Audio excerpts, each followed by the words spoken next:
Coucou, c'est Aziz, qui vient faire son petit billet du lundi, un peu tard, ouais, mais bon, c'est pas grave, il est toujours lundi, hein, déjà.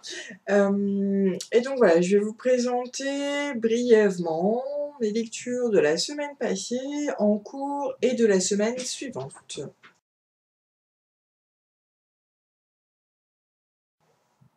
Alors, ce que j'ai lu la semaine passée, j'ai commencé par Dark Artilance de Gina Two Walters. Donc voilà, lecture que je conseille finalement à tous les amateurs de Beatly jeunesse qui aimeraient voir quelque chose d'un peu différent et en même temps qui bouleverse pas complètement tous les codes. On retrouve l'univers du lycée, la jeunesse, des adolescents parfois à problème, la question des dons, je révèle pas, comment est-ce que je fais pour passer inaperçu, et puis, euh, et puis en même temps, voilà, tout un univers assez foisonnant de créatures, parfois un peu nouvelles, pas mal d'interactions entre elles là par contre, que je trouvais que ça changeait quand même un peu. Et donc voilà, tous ceux qui aiment, vous allez retrouver des choses qui vont vous plaire, qui vont vous faire voir des choses, lire des passages un peu différents quand même de ce qui peut se faire autrement dans le genre, sans renouveler complètement. Mais c'est un peu différent quand même. Je me répète, je sais, je le constate, je me corrige. Passons à autre chose. Lecture suivante a été aussi assez rapide. Les cœurs fêlés de Gail Forman.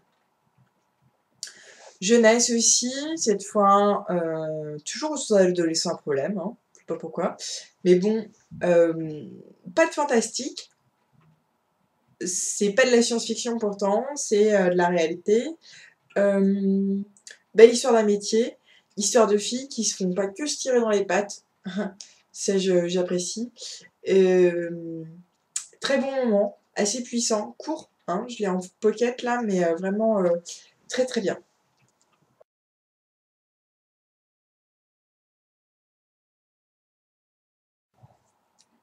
Alors, ma lecture en cours. Eh ben, je savoure petit à petit Vie de merde. Je sais pas si vous connaissez le concept, mais il y a un site en France qui s'appelle vie de merde.fr tout simplement, et donc qui permet aux Français en tout cas de poster leurs impressions ou petites expériences euh, assez désagréables qui leur font constater qu'ils ont une vie de merde, les pauvres. Euh, c'est assez délectable. C'est. Je déteste me vous dire, mais franchement, quand même, il y a des trucs, c'est vraiment bon. C'est vraiment bon. Allez, une petite perle. Aujourd'hui, j'apprends que je suis mutée à 500 kilomètres. Je ne sais pas comment annoncer la nouvelle à mes parents qui viennent de déménager pour se rapprocher de moi. Pas cool. Je me lance. Papa, maman, j'ai une nouvelle délicate à vous annoncer. Ma mère me coupe. J'étais sûre que tu étais gay. Vie de merde. Bah voilà. C'est que des petites choses comme ça. Il y en a qui sont assez délicieuses, d'autres qui sont assez jeunes, et d'autres qui sont vraiment des grosses boulettes, euh, et d'autres qui font un peu peur. Mais bon, voilà. Ponctué par quelques illustrations de Pénélope Bagieux. Donc voilà. Par exemple. Je me marre. Voilà. Donc quelques petites pages chaque jour, ça fait du bien. Et donc, entre tout ça, quand je veux lire un peu sérieusement, je lis, voilà, Merci Thompson 2, Les liens du sang de Patricia Bridge. Donc voilà, c'est le cadeau de Naé qui m'avait fait le privilège de m'envoyer en bonus, voilà, un petit exemplaire dédicacé par l'auteur. Donc oui, voilà, je m'envoie des fleurs, machin, machin, mais bon, voilà. Puis ta petite carte me sert de marque-page, tu vois. Donc, je suis au 2 tiers, à peu près. J'adore, merci. Ah, ça, c'est de l'ananas. Ça, c'est de l'ananas qui en a beaucoup au kilo. De la féministe, puisque on l'avait laissé, il me semble, à la fin du tome 1. Elle se décidait à sortir avec Adam Hoffman, qui est le loup-garou alpha de la meute locale. En plus, son voisin, et qui, pour ne rien déplaire, plutôt beau, quoi. J'ai le truc à faire. Et donc, en même temps, on était sur fond de coming out, ou de outing des loups-garous. Donc voilà, la société maintenant le sait qu'ils existent. Et donc voilà, certaines choses ne changent pas par rapport au tome 1.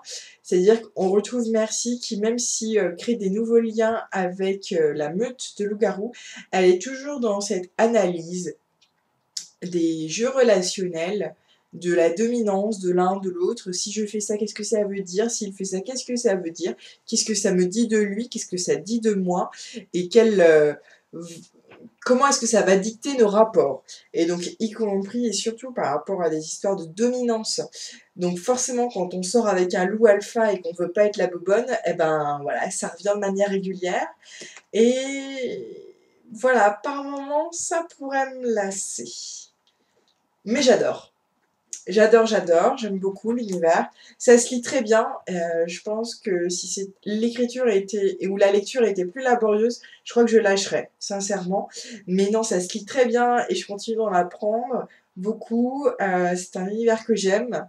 J'aime les personnages, leur caractère, la manière dont ils sont décrits, la répartie qu'ils ont entre eux. Je passe un bon moment. Tout ça pour vous dire que l'action peine à venir. Donc je pense que là, on arrive au dernier tiers et que tout va être là. Mais je dirais le tome 3 qui est aussi dans la panne et je pense que, ouais, franchement, Mercy Thompson, c'est une bonne série. Je pense que c'est une bonne série. Donc voilà pour ma lecture en cours.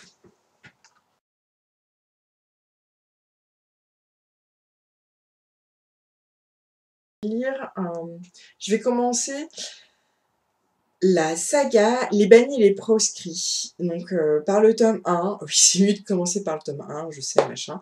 Donc voilà, Le feu de la sorcière de James Clemens. Pourquoi cette lecture? Parce qu'elle est largement recommandée, paraît-il. Voilà, dans l'univers de la fantasy adulte, ou Young 1, parce qu'elle compte aussi pour les Baby Challenge Fantasy, pour mon challenge Milady, et que ça fait des plombs qu'elle est dans la palle, et qu'il y a une LC pour le 15 mai. Ça en fait des arguments.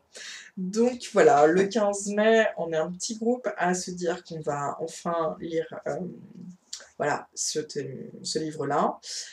Je le commence de bonne heure parce que je crains, comme c'est de la fantaisie, de ne pas avancer aussi vite que je le souhaiterais.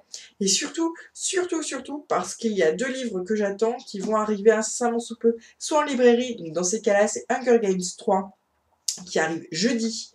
Jeudi, là, je fais l'ouverture de la librairie, je me fonce dedans et je me cloisonne pendant le temps qu'il faut, mais je ne sors pas dessus tant que je ne l'ai pas lu. Voilà. Et puis, je devrais recevoir un partenariat, donc La Princesse Maudite, voilà, j'attendais très très impatiemment la sortie en VF et j'ai été choisie pour voilà, l'opération Masse Critique sur Babelio pour la lire. Donc, je vais recevoir avant la sortie dans les librairies. Donc voilà, donc du coup, je commence ma LC un peu en avance, tout simplement. Ciao, ciao!